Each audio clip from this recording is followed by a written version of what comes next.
Assalamualaikum warahmatullahi wabarakatuh, para mahasiswa peserta seminar proposal. Mohon maaf, saya baru bisa menyampaikan catatan apa yang telah Anda presentasikan, karena ada anggota dari kelompok ini yang kemarin keluarganya meninggal dunia, sehingga baru bisa menyampaikan presentasinya. Ya, saya mulai catatan saya dengan peserta pertama.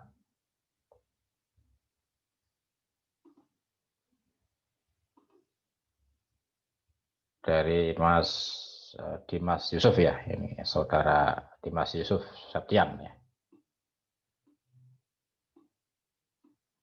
Ini tentang sejarah prasasti Klagenserut ya. Ya, catatan saya pertama, saya kira ini judulnya kurang lengkap ya. Belum mencerminkan semua variabel yang diteliti gitu ya. Jadi ini kan hanya satu variabel ini ya. Nah, sejarah prasasti saja ini ya. Nah, ini. Sementara di dalam masalah yang diteliti, ini bisa kita lihat dari rumusannya, itu ada beberapa poin sebenarnya.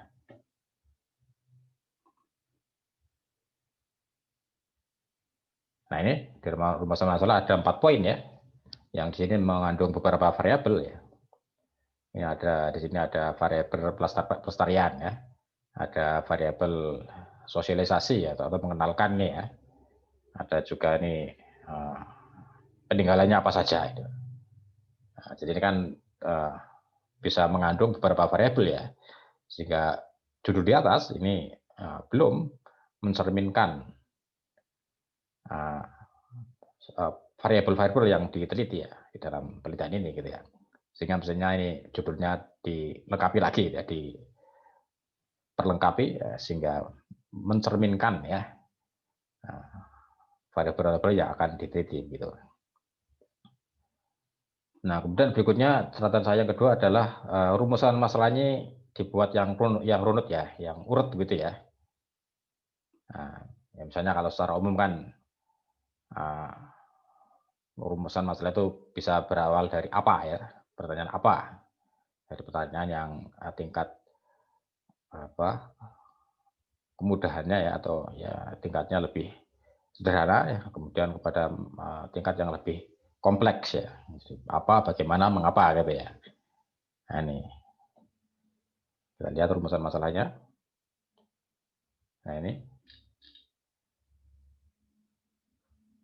Nah ini sebaiknya dimulai dari ini dulu, dari apa dulu ini ya, dari nomor 4 ini ya. Jadi apa saja peninggalan-peninggalan yang ada di prasasti Klagenserut. Nah, apa isinya apa ya. Nah, itu. Nah, nanti dideskripsikan, ya, dinarasikan. Ini isinya tentang apa sih gitu ya.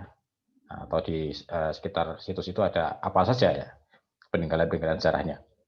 Kemudian barulah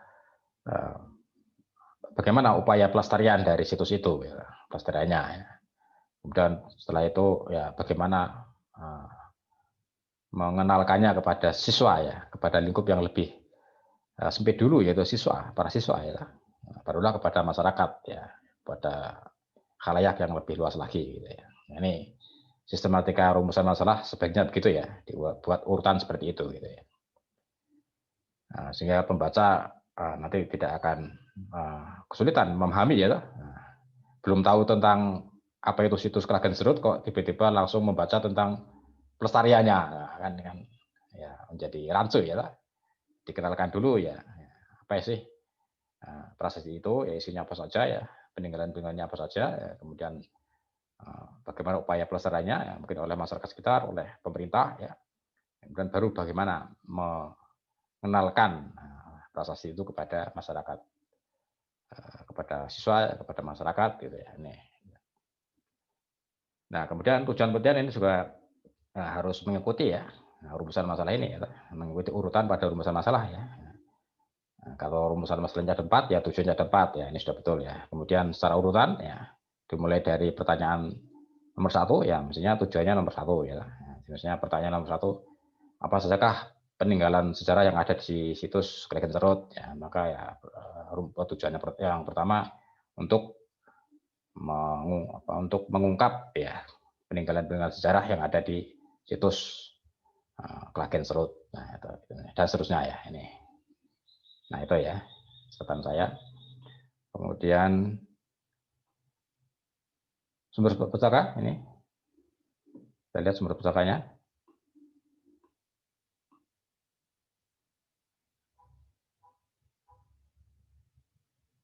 Nah ini hanya satu buku dan 2 sumber dari internet, ya ini saya kira sangat kurang ya.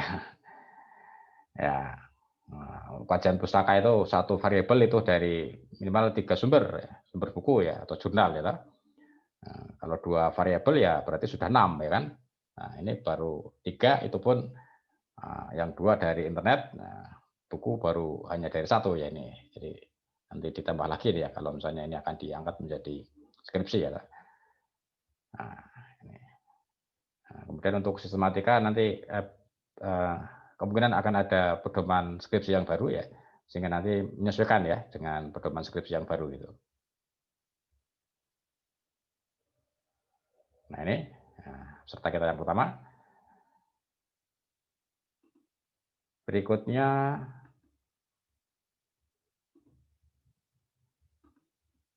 dari saudara siapa ini? Sarif ya ini. Multikultural makyah dalam pembangunan nasionalisme bangsa dan negara ya.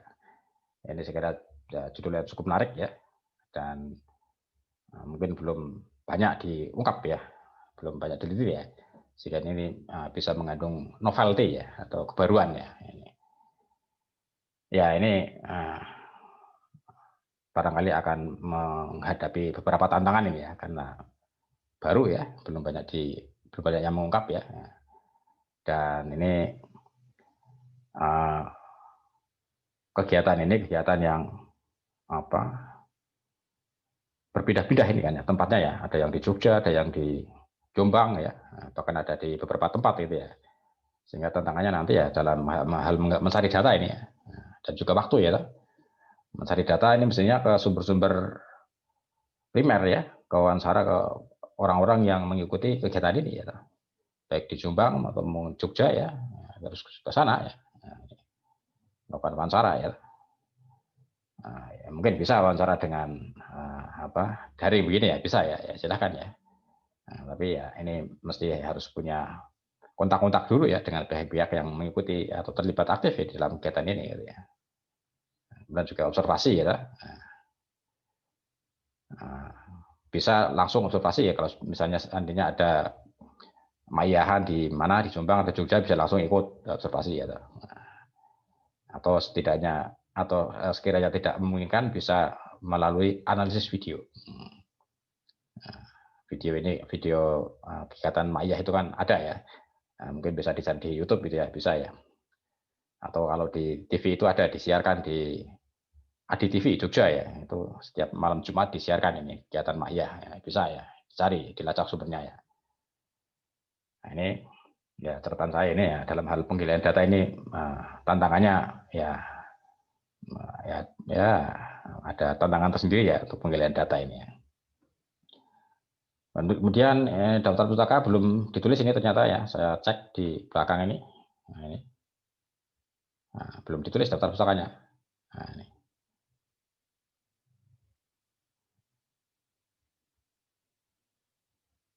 Nah, misalnya ditulis ya. Ini kalau dalam penelitian ini ya sebuah kesalahan yang cukup fatal itu ya. Daftar pustaka tidak ditulis ya. Ya ini dari saudara Sarif ya.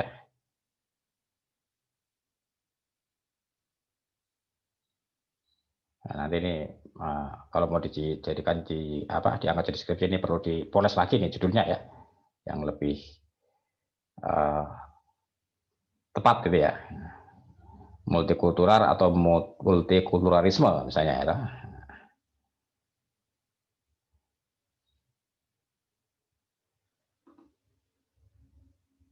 Ini serta kita yang kedua, kemudian yang ketiga dari saudara Ilham. Nah ini juga cukup menarik ya, karena mengandung kebaruan ya, cukup aktual ini ya, karena meneliti tentang pembelajaran daring di masa pandemi ini ya. Ini ya menarik ya, aktual lah, ada novelty-nya, ya, ada kebaruan ya. Judul ini sepertinya terlalu berlebihan ya. Ada dua kata yang sebaiknya digunakan salah satu saja ya, atau dihilangkan salah satu ya. Misalnya dihilangkan evaluasinya nih ya. Sehingga kalau di dalam evaluasi itu kan sudah ada unsur analisisnya ya, sehingga tidak perlu analisis ya. Sehingga misalnya analisis tingkat ketercapaian metode atau metodenya nggak usah dipakai, nggak apa-apa ya. Analisis tingkat ketercapaian pembelajaran daring ya selama pandemi di Undipma misalnya gitu ya, lebih ringkas gitu ya. Nah, kemudian ini berarti populasinya ya atau objek penelitiannya kan satu kampus ini ya, Undipma ya, cukup besar ya, cukup banyak ya, prodinya aja sudah berapa itu ya, banyak sekali prodinya ya. Nah, sehingga akan lebih baik, akan lebih fokus apabila pilih salah satu saja fakultas ya, misalnya FKIP ya, di mana kita berada itu. Ini akan lebih memudahkan kita untuk fokus ya di salah satu fakultas saja ya. Nah, misalnya kita ambil FKIP saja sudah berapa prodi, banyak sekali ya. Nah, kita ambil 3 prodi ya untuk mata kuliah tertentu misalnya ya. Jadi, tidak semua mata kuliah kita teliti ya, tidak semua prodi kita teliti ya. Wah, nanti nggak cukup waktunya ya. Apalagi kalau satu kampus Unipma ya, dengan banyak fakultas, dengan banyak prodi ya, dan banyak sekali mata kuliah ya, nanti akan lebih rumit untuk pengambilan sampelnya ya. Sehingga ini akan lebih baik seandainya misalnya difokuskan di satu fakultas saja gitu ini. Ini Saudara Ilham.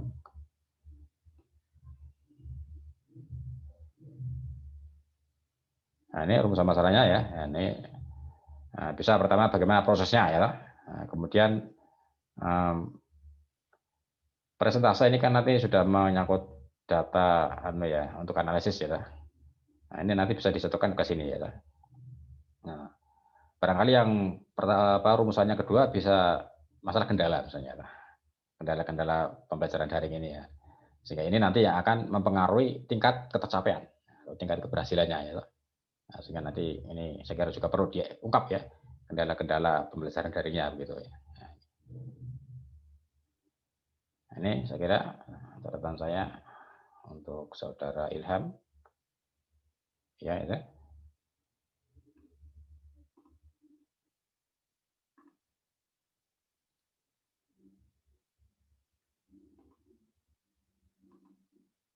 Kemudian berikutnya ini dari Saudari siapa ini? Lilia. Kesenian tari Soalah Madiunan ya, di Kota Madiun ya. Studi sejarah dan nilai budaya. Ini kalau saya lihat rumusan masalahnya hanya ada 2 rumusan masalah ya.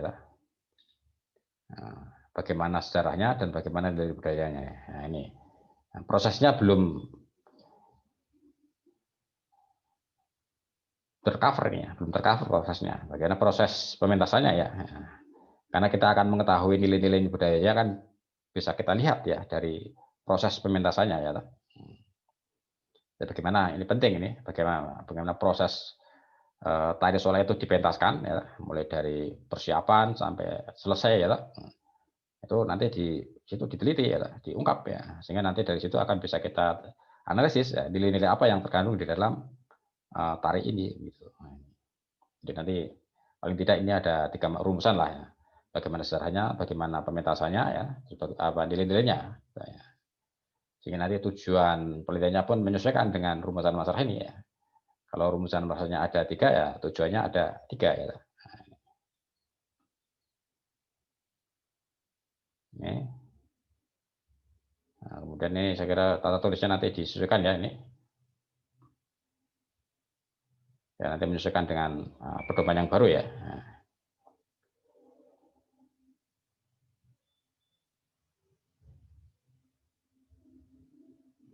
Nah, untuk daftar pustaka ini semua sumber yang dikutip di dalam naskah harus dicantumkan di sini ya. Dan cantuman daftar pustaka itu tidak menggunakan gelar ya. Jadi tanpa gelar ini ya.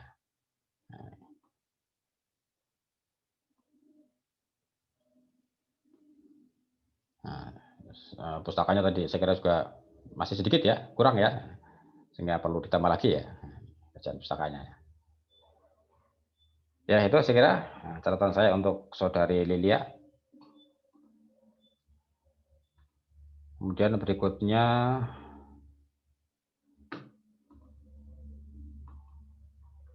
dari saudari Aditya Ayu.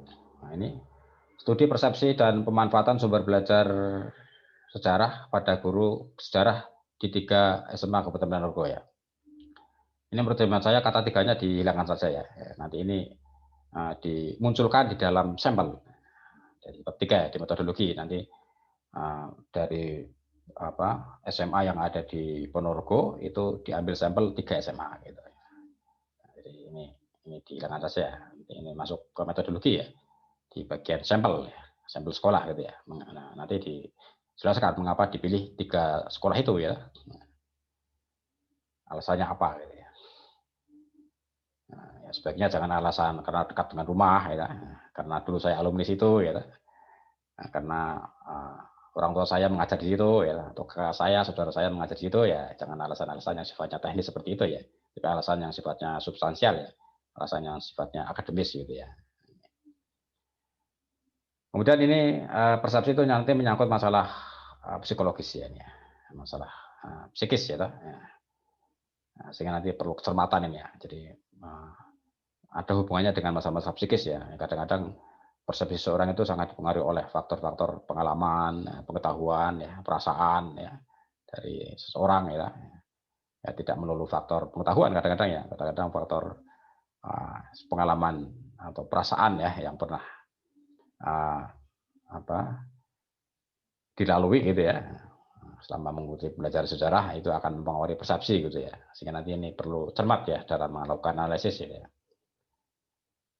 Nah, kemudian ini semua sumber pustaka yang dicantumkan ya, harus ditulis dalam daftar pustaka ini ya. Ini saya lihat di naskah itu yang dikutip banyak ya. Tetapi yang ini cukup banyak yang dikutip ya, tapi yang belum semua ditulis di dalam daftar pustaka. Baru sedikit ini ya. Nah, mestinya secara etika akademis itu semua sumber yang dikutip di dalam naskah itu harus dicantumkan ya di dalam daftar pustaka. Itu kaidah kita mengutip karya orang gitu ya, sehingga itu bentuk penghargaan kita ya terhadap apa yang atau karya orang lain gitu ya. Jangan sampai ada yang terlewat gitu ya. Nah, begitu kira-kira para pemirsa catatan saya terhadap karya Anda ya, seminar proposal ini ya. Ya, kiranya ini akan dijadikan atau diangkat nanti menjadi skripsi ya, itu terserah Anda semua ya. Dan juga nanti bagaimana kesepakatan dengan dosen pembimbing. Ya. Nah, bisa dilanjutkan atau bisa ganti, ya, itu nanti silakan dikomunikasikan ya dengan dosen pembimbing Anda besok ya. Ya syukur-syukur ini bisa langsung nanti diangkat menjadi skripsi ya, sehingga ya tinggal memperbaiki lagi gitu ya dan menyesuaikan dengan pedoman skripsi yang baru nanti gitu ya. Atau kalau misalnya ya masih menggunakan pedoman yang lama ya pakai yang lama ya. Tapi ini ada rencana akan menggunakan pedoman skripsi yang baru ya, masih dalam proses penyusunan gitu. Nah demikian para siswa yang dapat saya berikan catatan tentang presentasi Anda dan proposal Anda ya. Ya terima kasih atas presentasinya ya. Apabila ada yang kurang ya saya mohon maaf. Assalamualaikum warahmatullahi wabarakatuh.